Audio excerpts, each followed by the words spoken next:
Hi guys, welcome two माय channel. आप सभी का मेरे चैनल में स्वागत है और दशहरा की हार्दिक शुभकामनाएं आप सभी को। आज मैं आप सभी के लिए बहुत ही प्यारा दशहरा स्पेशल देवी पचरा गीत लेकर आए हैं, जो कि बहुत ही प्यारा है, मनमोहक है।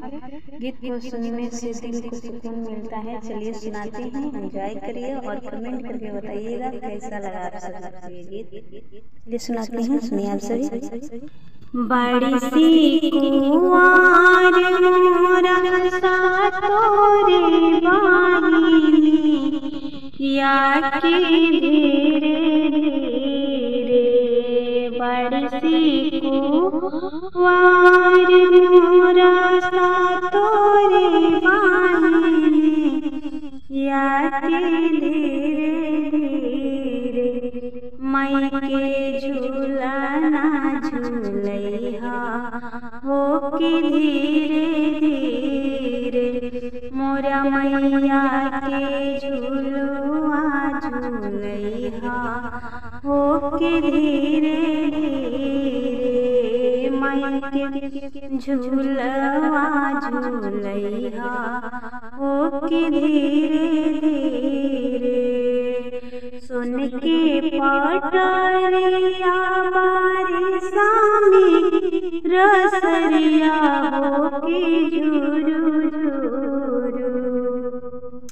सुन के पटरिया बारिशा में रसरिया के झुरु झुरु। बहे तेज शीतली बयरिया हो के झुरु झुरु। बहे तेज शीतली बयरिया के झुरु झुरु।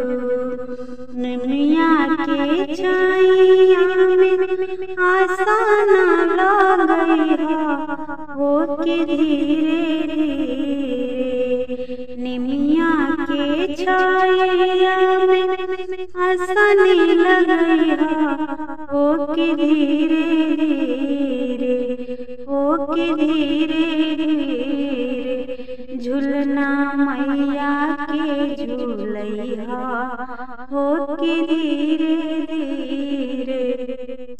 मई के झूलुआ झूलैहा हो के धीरे धीरे। लाल लाल चुनरिया मोरा माई के चढ़ैहा हो के धीरे धीरे। लाल चुनरिया मोरा सत महारानी के ओढ़ैहा हो के धीरे धीरे। माई के झूला ना झूलैहा हो के धीरे धीरे।